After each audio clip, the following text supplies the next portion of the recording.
Well, first of all, at ease, at ease. Let's have a good time. Let's have a good time. And we had an incredible meeting that lasted for about an hour, and you have no idea what we've come up with. You're going to be so happy. You're going to be so happy. I want to just first say thank you for everything, and on behalf of Melania and myself, we had a great flight in. So I want to thank you, honey. Come say hello, honey. Just say hello.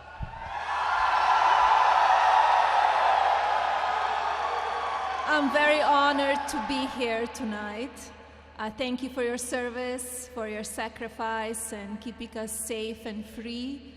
I'm very proud of you, and on behalf of our nation, I'm wishing you a Merry Christmas and a happy and prosperous New Year. Thank you again, and to your families.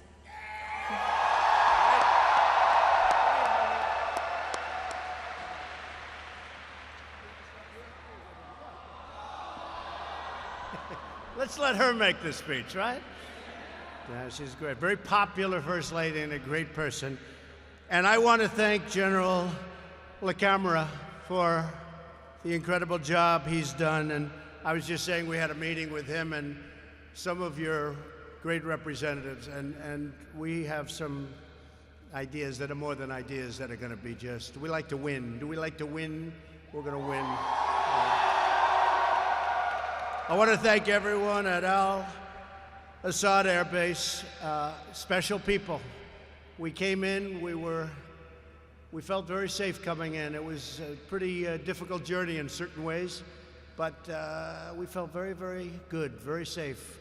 And also, we knew exactly where we were going, and we're going to say hello to you and to wish you all a Merry Christmas and a Happy New Year. Very important. Thank you very much. Great job. So Melania and I are thrilled to be here with the extraordinary men and women of the American Armed Forces, the greatest military, and especially as we get all of this billions and billions of dollars of new equipment that I approved over the last 2 years. You're getting such new equipment. Your eyes are popping, right?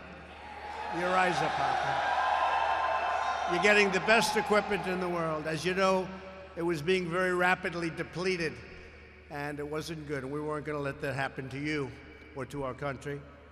And I just want you to relax. Let's have a good time for a few minutes, and then I'll be heading to another location, and then I'll be heading back. But I have you totally in mind, totally in mind. We came to Al-Assad to share our eternal gratitude for everything you do to keep America safe, strong, and free. Though you are thousands of miles away from your home and your loved ones, I hope you all had a Merry Christmas. I also know that, speaking for your families, they are missing you and they love you. And you know, they're every bit a part of your success. They make it possible. So they're very special to us, all of the families. It's because of your sacrifice that America's families can celebrate in safety and in peace, and we're doing great back at home.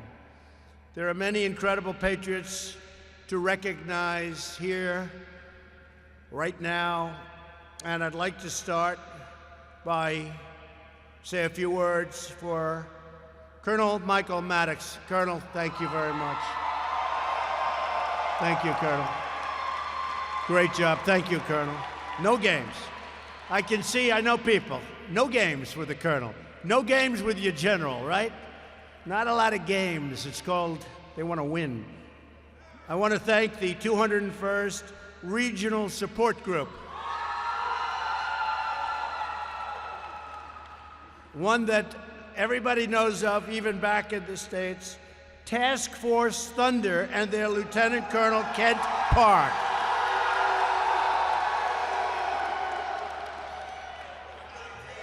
There's a reason for that name, Thunder, isn't there? The 443rd Air Expeditionary Squadron and their great commander, Major Dicey Ritz. Where is Dicey? Thank you. Great, fellas. Great.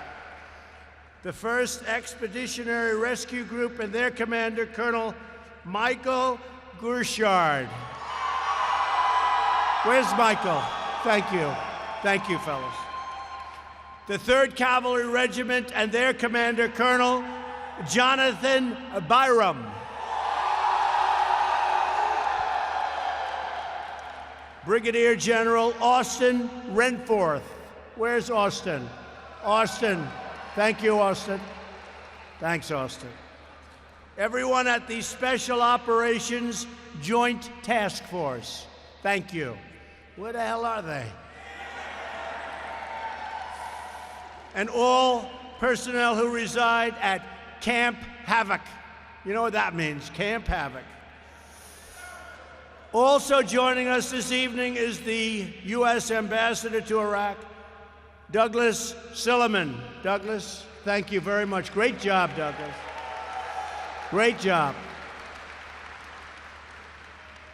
The courageous men and women at Al-Assad Air Base are on the leading edge of our fight to vanquish America's terrorist enemies. You know that. The other reason I'm here today is to personally thank you and every service member throughout this region for the near elimination of the ISIS territorial caliphate in Iraq and in Syria.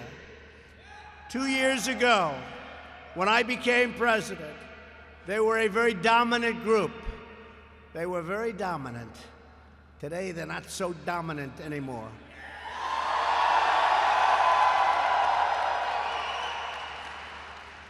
Great job.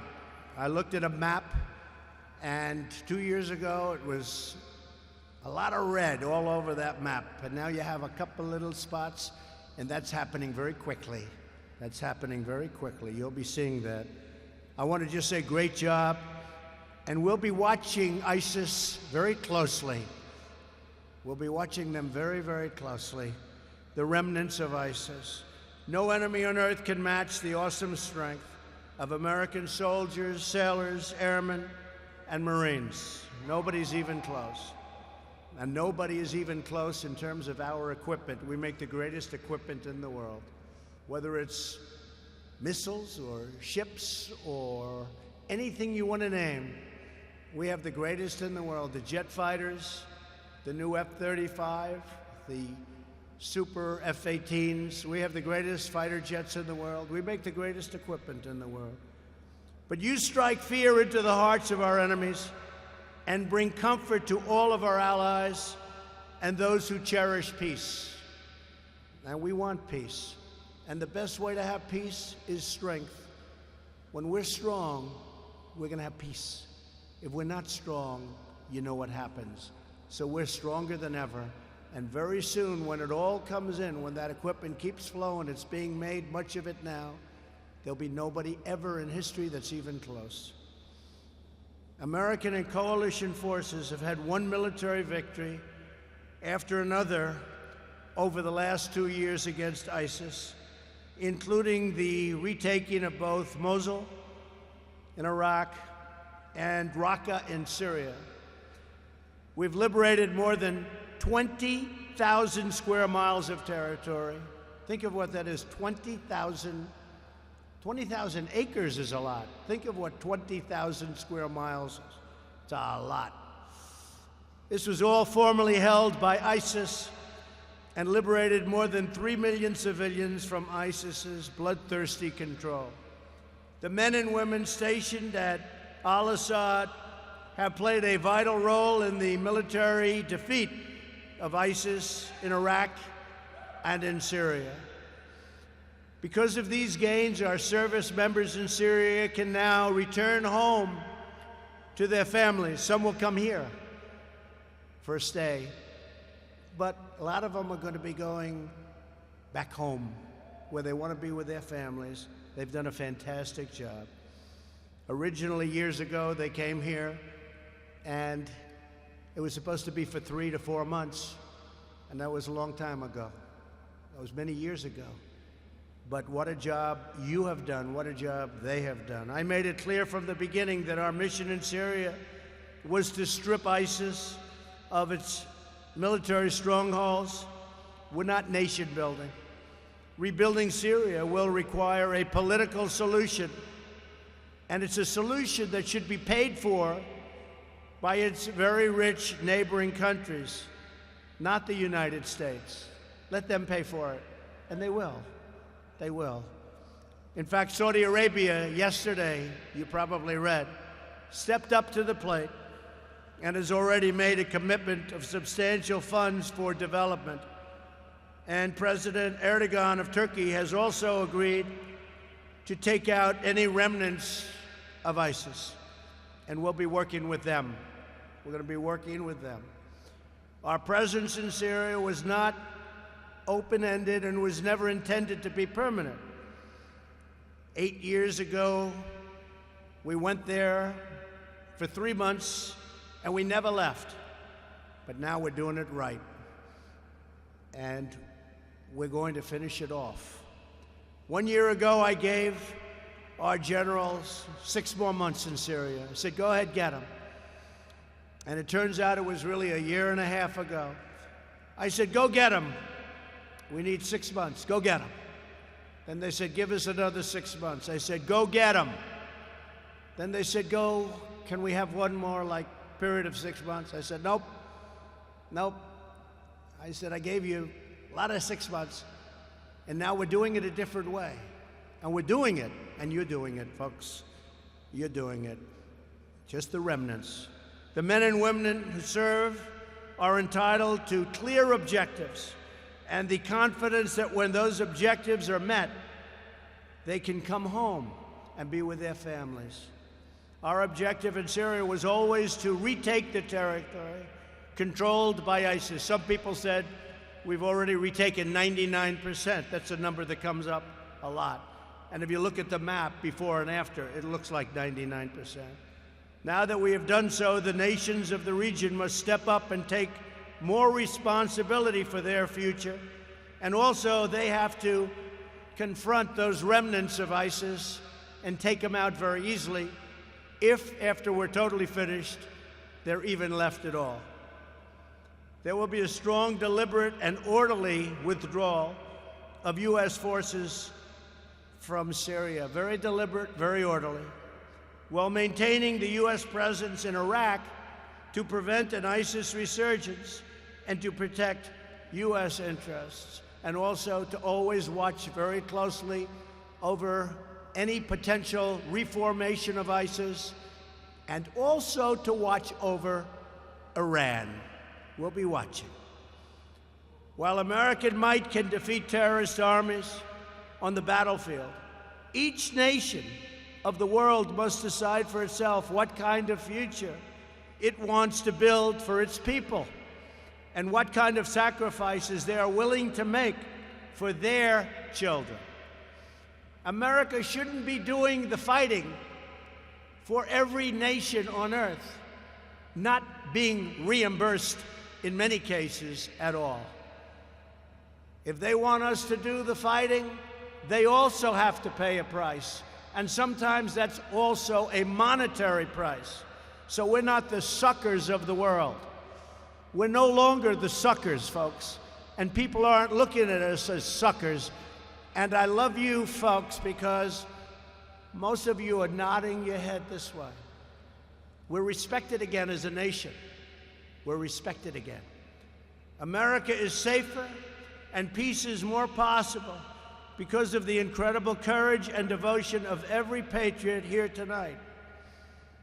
Some people say, well, maybe somebody comes from the area and they hit us on our homeland. If that happens, they will suffer consequences over here like nobody has ever suffered before. Let me just tell you,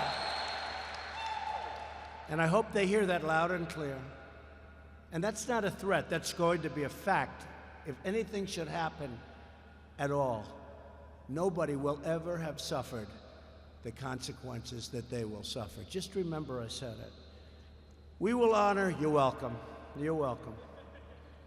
We will honor your service by doing everything in our power to defend our homeland and to stop terrorists from entering America's shores. And that includes strengthening of our borders. I don't know if you folks are aware of what's happening. We want to have strong borders in the United States. The Democrats don't want to let us have strong borders. Only for one reason. You know why? Because I want it. If I said, you know, I think just standing here looking at all these brilliant young faces, these warriors, you're warriors. You know, you're modern-day warriors. That's what you are. But he gave me an idea, just looking at this warrior group. I think I'll say, I don't want the wall. And then they're going to give it to me. I figured out the solution. First Lady, tell Nancy Pelosi, I don't want the wall. Oh, we want the wall. And then we get the wall.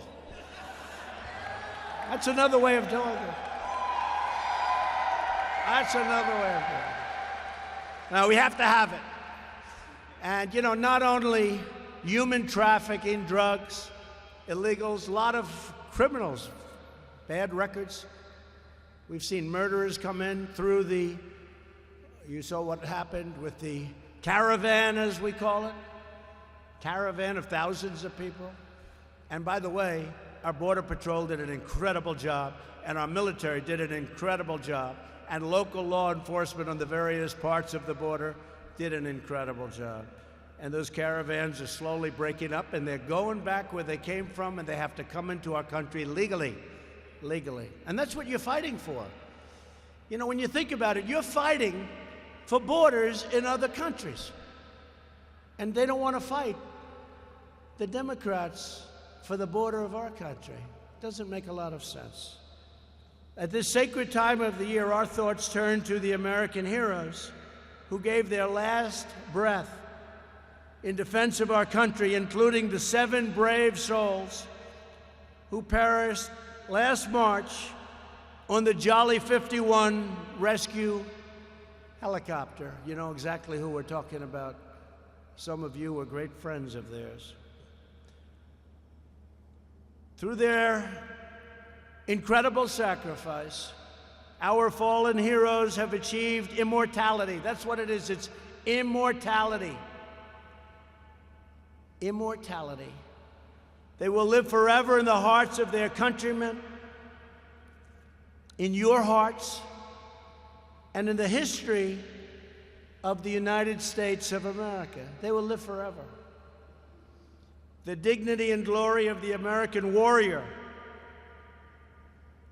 is recorded on the fields of battle and in acts of valor that will live for all of time. You're going to be remembered for all of time. And under my administration, we're winning now. We're not playing to lose slowly like they've been doing for 19 years. We're fighting in areas where we shouldn't be fighting and spending hundreds of billions of dollars doing it. No, you have the right thought process now going for the first time in a long time. Thank you. We want to fight where it's meaningful, which is basically what you're just saying. And you understand that better than anybody. The people in this room understand that better. Your general understands it. I just met with them. Your general understands it. We want to fight for the meaningful things. No force in history has done more for the cause of justice and peace. I want each and every one of you to know that we will always protect those who protect us. You protect us. We are always going to protect you. And you just saw that because you just got one of the biggest pay raises you've ever received, unless you don't want it. Does anybody here? Is anybody here willing to give up the big pay raise you just got? Raise your hand, please. Oh, I don't see too many hands. Okay. Don't give it up. It's great. You know what? Nobody deserves it more. You haven't gotten one in more than 10 years. More than 10 years. And we got you a big one. I got you a big one. I got you a big one. They had plenty of people that came up. They said, you know, we could make it smaller. We could make it 3%. We could make it 2%. We could make it 4%. I said, no. Make it 10%. Make it more than 10%. Because it's been a long time. It's been more than 10 years. Been more than 10 years. That's a long time. And, you know, you really put yourselves out there, and you put your lives out there. So congratulations. We're fighting every day to ensure you have also the tools, the equipment, the training, and resources that you need to fight and to win. We don't play prevent defense anymore. We're not doing that. That's why when you see me doing things, I always have things in mind. I always have lots of things in mind, things that you have in mind too. But a lot of other people don't. A lot of the media doesn't want to report it correctly. But we have a lot of things in mind. But you ever see it like in football, where a team is holding the other team scoreless? They can't throw, they can't pass, they can't do anything. Now it's 3.5 quarters. They gotta just hold them. And they say, let's change to prevent defense. And that's what happens. And you know what it does? It prevents them from winning. How many times have you seen that? We don't like prevent defense. We want real offense and we want real defense, and that's what we're doing. We have secured a record increase to our military budget, and we are purchasing all of this great equipment. $700 billion last year, $716 billion with a B, with a B. We were fought very hard by the Democrats and others. But I said, we have to take care of our military. I mean, I want to see costs come down too, but not when it comes to our military. You have to have the finest equipment anywhere in the world, and you have that. $716 billion. And this year, again, we're going to be, don't tell anybody because nobody else knows, even a little bit higher. But we have no choice. We can't play cheap with our warriors, our military. We can't play cheap with victory, and we're not going to. We understand the best way to preserve the peace is to be prepared for combat, and the surest way to prevent conflict is to be totally unyielding and totally ready for conflict if that should happen. America is a peace-loving nation, but rest assured, if we are forced to fight, we will engage the enemy with overwhelming force like never before, like nobody's ever seen before.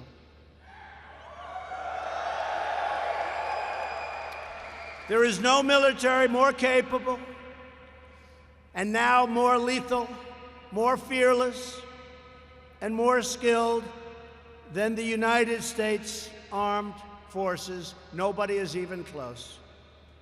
Our faith and confidence in you is absolute and total. You are the sentinels who watch over our nation. You are the warriors who defend our freedom. You are the patriots who ensure the flame of liberty burns forever bright. That's who you are. That's who you are. To everyone at Al-Assad Air Base and every American serving overseas, may God bless you. May God protect you. And may God always keep you safe. We love you, we support you, we salute you, we cherish you, and together we pray for justice, goodness, and peace on earth. We are putting America first for the first time in a long time, longer than anyone can remember. At the same time, we're here to help others. And for all of you that have those red caps, and I saw them before, I signed a lot of them, it says, "Make America Great Again." And you know what? That's exactly what we're doing. So we flew all night on Christmas evening. The First Lady, myself, John Bolton, and a lot of other great people on that plane. Thank you, John. And it was worth every minute of it. And I just want to thank you. You're outstanding, outstanding people. And we will never let you down. Just remember that. God bless America. Thank you very much. Thank you.